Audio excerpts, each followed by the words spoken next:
All right. I'm going to listen to something here that to me was very disturbing. Understood. Thanks, Trey. Appreciate it. Let's bring in retired U.S. Air Force Brigadier General Rob Spaulding. General, your reaction to the preemptive strike first that Israel decided to do over the weekend. As we take a look at this map, I mean, look at the areas in which they hit. They said over 200 targets, 100 jets, and drones. Your reaction to this maneuver? Well, I think it was a smart thing to do. The Lebanese Hezbollah have a lot more weapons, so I don't think it's going to completely brunt it. But I also want to credit all of our forces in the region. I think that's had a deterrent effect. Let's take a look at our forces in the region. It's cost us a lot of money, but man, is it impressive. We have 2 aircraft carrier strike groups there as we switch maps, and you can see what we're doing and how much it's costing to do all that as we, yeah, there we go. It's right there on screen. So we see our assets. What do you, when Iran sees this and we announce it, what do they think? What does Hezbollah think? What does Hamas think? Well, I mean, I think the thing that we have to understand is Iran is talking to China, is talking to Russia. They're all talking. What they're talking about is a depletion of our reserves. You don't know this, but the Chinese have been quietly shutting down material that we need to make our weapons. So the Raytheon CEO says we don't go to war without China. And as we expend these munitions here in the region, Israel's using a lot of them, Ukraine's using them in Europe, you're going to see us really not be able to respond anymore. Well, that's the first time I'm hearing this. What elements are you talking about? What metals? Well, there's super abrasives. There's also materials for making weapons and for making electronics that we use in the military. These things are quietly starting to be shut down, and I think that's going to be a challenge for us going forward because, again, we have typically gone to war in the last 30 years with China as our resource. I imagine the Pentagon's looking at alternate substitutes to get this elsewhere. Yes, but it takes years, really years to rekindle this. So, I mean, this fact that it's good, we stopped the brunt of this attack this time, but guess what? We're not going to have the reserves when it comes in the future. All right. So things are heating up in the Middle East right today. In 3 years since 13 service members lost their lives in Afghanistan at Abbey Gate, in one of the biggest debacles in history. Your comment on that?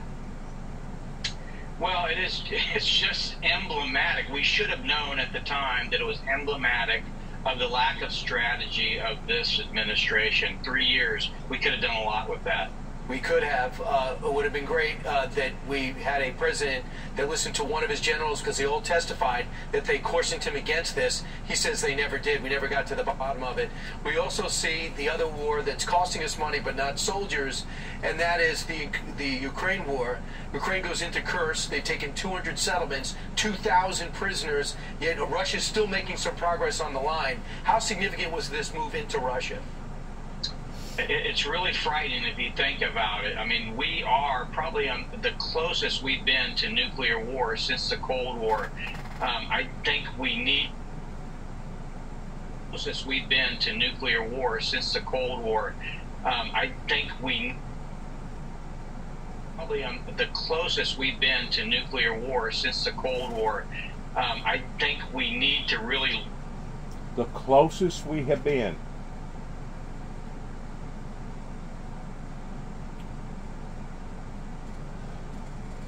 If that's not an eye-opening, evolving situation, I don't know what is. And plus, I don't know why anybody from the Pentagon would get on national TV and say the things that he just said about various minerals and etc. towards basically China stifling us and having to find partners elsewhere. Why would anybody have got on national TV and said that is beyond me. Look at that and look at that incursion and see it for what it is, which is a provocation of Russia, who's in a very extreme nuclear power. Yeah, we'll see. They keep having a red line, and Ukraine keeps pushing that. Thanks so much, General. Appreciate it. Thank you. All right, RFK Jr. explains why he thinks his campaign failed. Our politicians are going to keep on because they're going to get the American people killed. That's the bottom line. And it is so, so, so sad of all these things that could have been prevented. So sad. Would pour into the windows of the car, and it was the rankest thing on the planet. Kit recalls, we all had plastic bags over our heads with mouthfuls cut out, and people on the highway were giving us the finger, but that was just normal day-to-day stuff for us. So this has become apparently normal. I mean, this is a guy who was, polling up at, 12% in some polls at one point. Yeah, that's a very weird story. It reminds me of the whole Mitt Romney with the dog on the roof of his car. Oh. That was told by his son in an anecdote. Like, I think Tag didn't mean any harm, but I thought it'd be a funny thing. But the kids bringing out stuff with animals and the presidential. That's something else that's stupid. That basically family members attacking family members that basically ended his chance of presidency. Some of the idiotic stuff that's going on today. Idiotic. Teaching a classroom and talking about as a high school football coach, those things matter. Pennsylvania State Senator and Chairman of the Pennsylvania Democrats, Sharif Street, thank you very much for joining us this morning. And of course, it's not about winning those counties necessarily, but bringing down those margins of defeat that allows them to offset. Yeah, Woodstock or Dempster, which would you prefer for the weekend? I mean, 50-50. Tough call. Coming up here, the battle for honest and accountable government. Our next guest says inspector generals are the most important public servants you've never heard of, and they could be key to defending our institutions and our democracy itself. That conversation's coming up next on Morning Joe.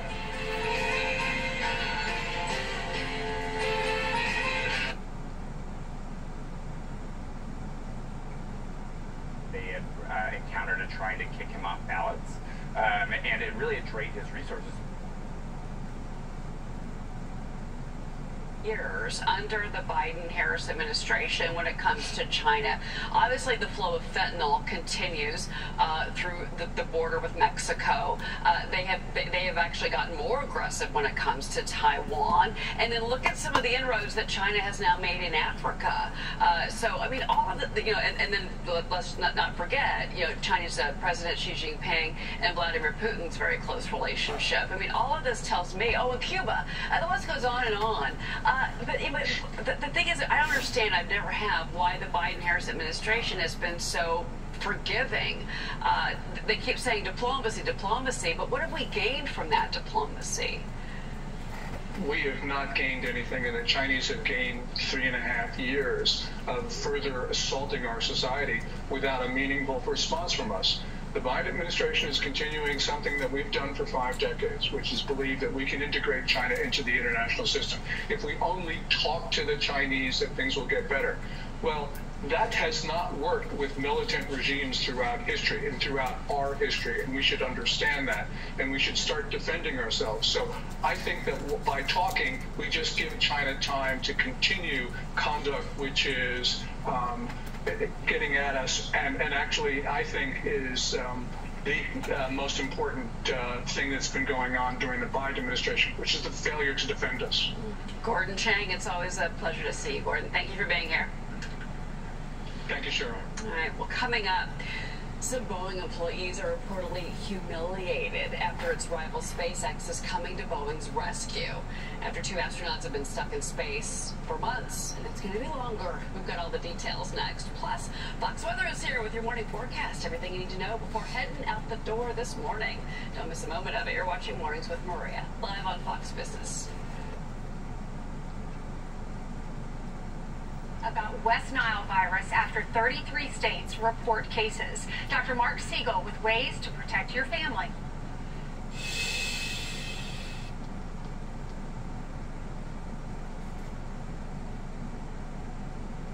Pick Sensonic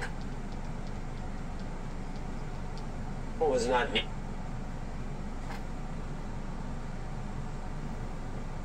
intercepting some of the 320 rockets and drones. Hezbollah says that it launched as 100 Israeli fighter jets destroyed thousands of rocket launchers that were aimed and ready to fire Sunday morning.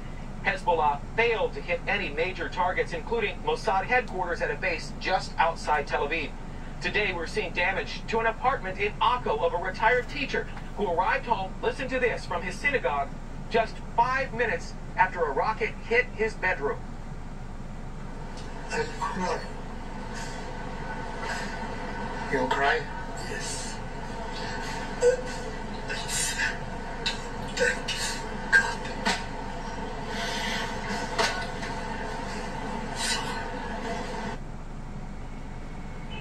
Hezbollah commander Hassan Nasrallah claimed victory despite being mocked on social media for a Hezbollah rocket strike that killed dozens of chickens at a poultry farm in northern Israel. Now, the home sustained minor damage, but no one was hurt. One Israeli soldier was killed Sunday after he was hit by shrapnel from an Iron Dome interceptor above his boat. Hezbollah says that phase 1 of its revenge for Israel killing a terror group's number 2 in command in a targeted strike, that phase now is over. Meantime, Israel's hostage negotiators are back here from Cairo, where talks have broken down. John, Charlotte, the White House is trying to keep up diplomatic pressure, insisting a ceasefire is necessary to head off a full-scale regional war. John, Charlotte, back to you. And Daniel, to what you just mentioned, and to no surprise, we're hearing reports that Hezbollah is bragging, essentially, that Sunday's attack was a success, even though it just killed chickens. Hezbollah now wants to attack Israel again. What are you hearing this morning? Well, that's a good question. Nasrallah even hinted when he spoke on Sunday that the Iranian-backed terrorists in Yemen, these are the Houthis, that they may launch a similar attack in sometime in the next few days. Netanyahu says Israel is ready for anything. Now, here's what I wonder, though. As a journalist, I'm an Israeli, I'm an American, I live here with my family too. What do the Lebanese people actually know about what happened? I mean, look, like you said, they hit a chicken coop. Okay, I'm not denigrating the fact that Hezbollah has serious weaponry in its arsenal. There was a Navy, a petty officer that died. But if Nasrallah claiming victory allows him an off-ramp to save face and to not escalate things further, then I believe that most Israelis are all for that. Yeah, absolutely.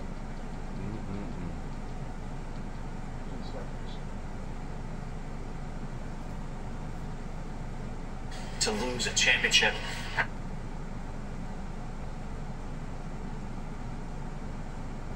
This is CNN. All right, 48 minutes past the hour. Here's your morning roundup. I believe that the success of our operation yesterday prevented an escalation to a major war. The threat is still there. Israel launching so-called preemptive strikes against Hezbollah in Lebanon as the militant group said it launched its own set of attacks in response to the killing of a top commander. Those strikes, some of the most serious yet, raising concerns about a wider regional conflict. A statue honoring the late civil rights hero and U.S. Congressman John Lewis unveiled outside of Atlanta. It replaces a Confederate monument that stood on that spot for more than a century. And this. NASA has decided that Butch and Sonny will return with Crew 9 next February. It was supposed to be an 8-day mission to the International Space Station, but it will now last until 2025. Astronauts Sonny Williams and Butch Wilmore will not return to Earth on Boeing's Starliner capsule. Instead, SpaceX will step in to help get the astronauts home. A jersey worn by the baseball legend Babe Ruth when he belted his called home run shot in Game 3 of the 1932 World Series, selling for an astounding $24.1 million at auction. That is a record for the most expensive sports collectible ever. $24 million. Now, is that not rich people that's got that kind of money? Basically idolizing, putting somebody like this on a pedestal as in being some sort of a god. $24.12 million. Now, what could that money help pertaining to science, research, medical, helping people overseas, etc., etc.? I'm going to tell you, America is way offbeat compared to where it should be on every level imaginable. Makes sense. Telegram says it does abide by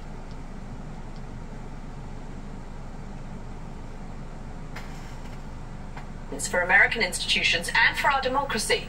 Glenn Fine served as both the Inspector General of the Department of Justice and the acting IG of the Department of Defense. In his new book, Watchdogs, Fine explains why all Americans need to know about the crucial role that IGs play. He also shares several anecdotes about his time as IG, including when he was fired by then President Donald Trump. And Glenn Fine joins us now. So, Glenn, just to lay this out for our viewers who may not understand the role of IGs, what is it that an IG does and why are they so important to democracy?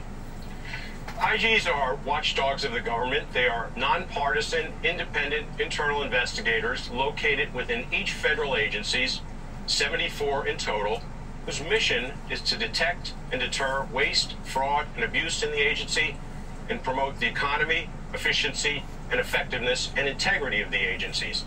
What most people don't know about inspectors general, they provide a critical check and balance on government, in my view, are an essential pillar of our democracy. They hold government officials accountable for misconduct. They investigate and audit programs of the departments that they work in. They return billions of dollars in recoveries for the federal treasury.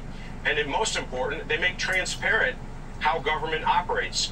Taxpayers have a right to know how their tax dollars are being spent, and inspectors general do that. So I think a good way of explaining this and kind of describing this, illustrating it, is to explain to our viewers why you were fired by former President Trump. So I don't know for sure why I was fired. I was the acting Inspector General of the Department of Defense for over 4 years in both the Obama and the Trump administration. And then the COVID pandemic hit, and Congress appropriated trillions of dollars in federal relief funds. It also created a committee of IGs called the Pandemic Response Accountability Committee to oversee those funds and try and detect and deter fraud and abuse in those funds. One IG had to be selected to chair the panel. I drew the short straw, and I was selected to be the chair of this committee. Within a few days, President Trump, who had said, I will be the oversight, replaced me as the acting IG of the Department of Defense, so I therefore could not be on the panel and could not chair the committee. I was not the only IG replaced during this time. There were 5 of us in total, including the State Department IG and the intelligence community IG, who had brought the Ukraine whistleblower matter to the Congress. And we provided aggressive and independent oversight. So while I don't know why I was fired, I wasn't given a reason, I do know that providing independent and aggressive oversight can make high government officials unhappy, up to and including the president, and that applies in any administration. Glenn, on that note, how are IGs usually put in place, hired? Is it political? Is it you come through the ranks? What makes those of us that are watching and that read your book, The Watchdogs, what makes us comfortable that since, in essence, you are watchdogs, that there's no politics involved in who becomes an IG? Well, IGs, according to the Inspector General Act of 1978, are selected for their nonpartisan qualifications. They're not tied to any political party, one side or the other, and they're appointed by the president and confirmed by the United States Senate in most of the large agencies, including the Justice Department and the Department of Defense, where I work. Because they are nonpartisan, they normally remain when administrations change. So I was the IG of the Justice Department in 3 presidential administrations, from President Clinton to President Bush to President Obama. I left the office and worked at a law firm for a little while, but what can I say? I'm a recidivist, so I came back to the government and worked in the Department of Defense as the acting IG for over 4 years in the Obama and then the Trump administration. IGs are some of the most important public servants you've never heard of, but they do provide oversight of government, and they make transparent how our government operates. And oversight much needed. The new book is titled Watchdogs, Inspectors General and the Battle for Honest and Accountable Government. It comes on sale tomorrow. Glenn Fine, congratulations. Thank you very much for joining us this morning. Thank you very much for having me.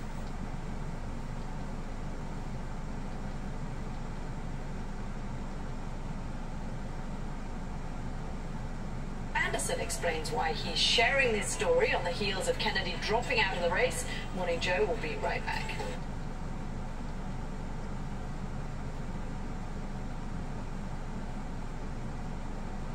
Exactly. We'll see you next hour.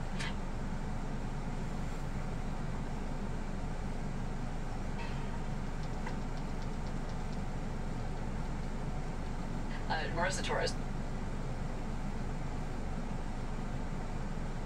For those over 60, include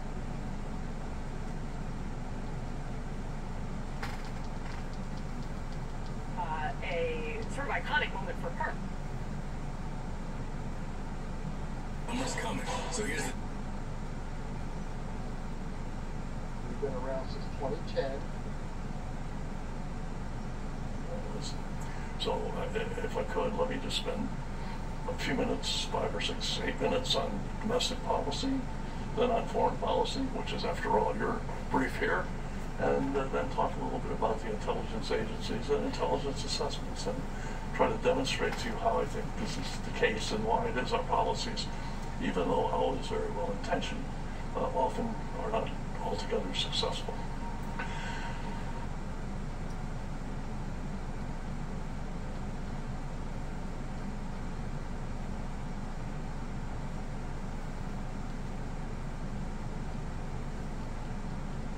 And a million stories.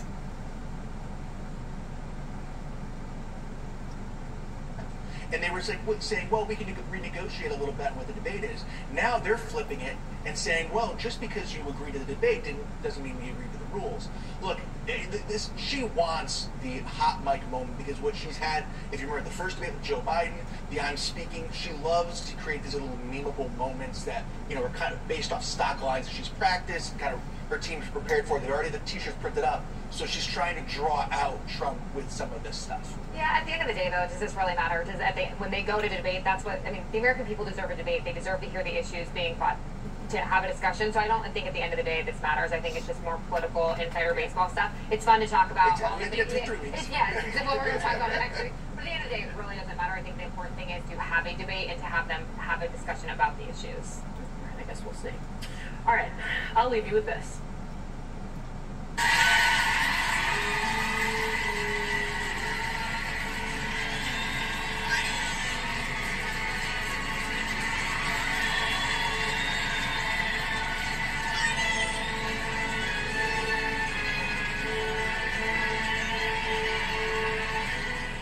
Nothing beats a dog's love.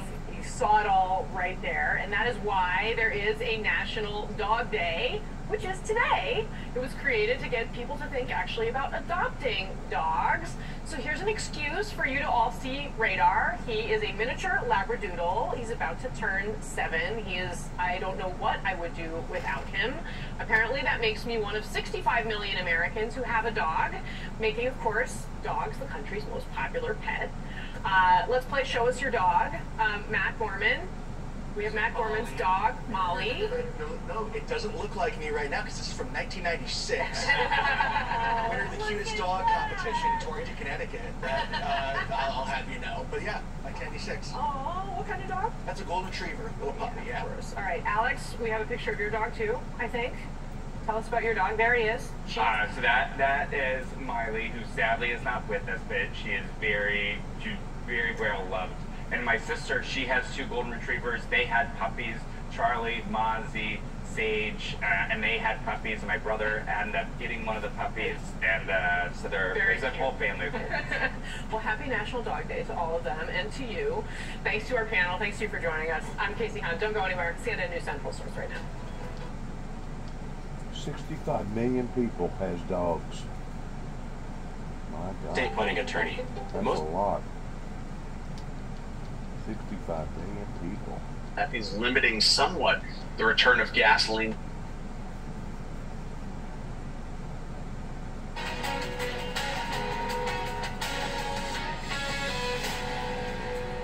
All right, it's 7 a.m. on the East Coast, Monday, August 20th. This is Fox and Friends.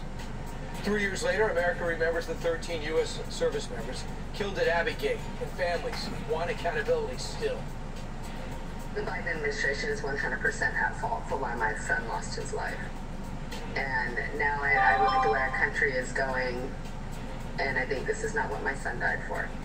The Gold Star father joins us live this hour. By the way, it's August 26th, Monday. Plus, the White House posts this picture of our leaders at work. But Joe Biden, is taking his vacation from California. He's now in Delaware for another week off. So who exactly is running the country? House Speaker Mike Johnson would probably like to know, and he's going to join. RFK Jr.'s endorsement.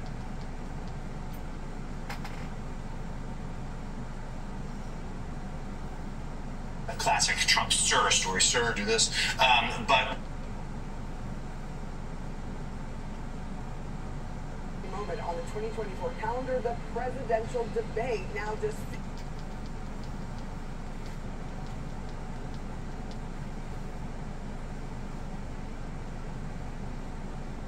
In the show, we will speak with one Gold Star father still grieving the loss of his son on this very grim anniversary. We'll get to that in a moment. But first, it was a big win for former President Donald Trump after getting the endorsement of Robert F. Kennedy Jr. And now the question remains, how will this impact Trump's campaign moving forward? Let's get some reaction from some of our experts. Commentary editor for the Washington Times, Kelly Sadler, and former Deputy Press Secretary at the White House, Hogan Gidley. Great to see both of you. Happy Monday to you. Hogan, to you first. RFK Jr. endorses former President Donald Trump. What do you make of this move? And how does this favor Trump heading into November, especially in some of those key battleground states? Well, it shut down anything coming out of the Democratic convention that Kamala Harris could try and hang her hat on. It was all built on lies. It was all fake, of course, but this kind of blunted any momentum and changed the media's focus back onto the Trump campaign and its successes. And this was a big one. To have someone who is a lifelong Democrat with a Kennedy name, the pedigree that comes with it, pushing Democrat policies forever, stand up and say, the Democrat Party has lost its way. The Democrat Party is not focused on the working man, the working woman, was a huge deal. And to side up with Donald Trump and the Make America Great Again movement, point to all the ways that Donald Trump and the others in this movement are fighting against the establishment, I think really gives him some freedom, but also the numbers. I mean, the people there, when you're leading, or excuse me.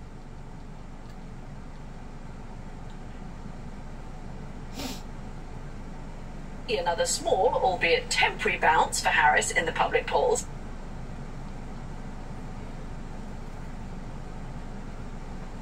Knowing, of course, just how critical they are and how large a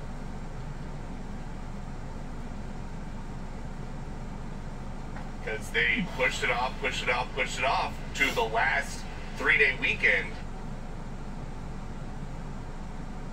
RFK calling him a conspiracy theorist, dredging up, old stories, and really putting out new hit jobs about how RFK sold cocaine 40 years ago to someone in college. So they clearly see the writing on the wall here, but I do think that this could make a big difference for somewhere like Arizona, where Joe Biden just won by about 10,000 votes. Even if there's a couple thousand votes that go for Trump over Kamala Harris, that could be the ballgame. Especially in a state like Arizona, where Harris is very vulnerable because of the border and because of immigration. And RFK is very popular there, or relatively popular. Yeah, and the other thing too, they were in Glendale. Yes. They made the announcement in Glendale. But Mark, the other side of this is that his family came out and they were scathing. Tammy Bruce has a really good op-ed at FoxNews.com and says, boy, that storied family, the Kennedys, had the nerve to cite values in condemning their own sibling who followed his conscience. And she also says, that basically with friends, with family like this, you don't need enemies. Yeah. That's her point. So. Well, look, I mean, That's what I said a while ago. Shameful. Very shameful. Sees Kristen Welker that his running mate would not impose a federal ban on abortion. So he would veto a federal abortion ban? I think he would. He said that explicitly, that he would. As the Harris campaign builds on the momentum of its convention's success, Republicans hope to gain ground and energize their base. And on this note, Ed, your latest op-ed for the Financial Times is titled The Astonishing Metamorphosis of Kamala Harris. And you write, in part, this. Harris's metamorphosis from indifferent vice president to the source of Obama-scale enthusiasm has caught almost everyone unawares. People did not know she had it in her. To paraphrase the adage, cometh the hour, cometh the woman. It turns out that Harris is a once-in-a-generation natural. She has also learned from the mistakes of Hillary Clinton in 2016. Though Harris would be the first woman president, and a non-white one too, her identity is not central to her campaign. Harris has unrolled a near flawless opening to her campaign. Politics is usually messier than this.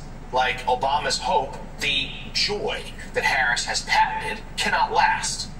But if Chicago is any guide, it stands a good chance of reaching November intact. So Ed, talk to us a little bit more.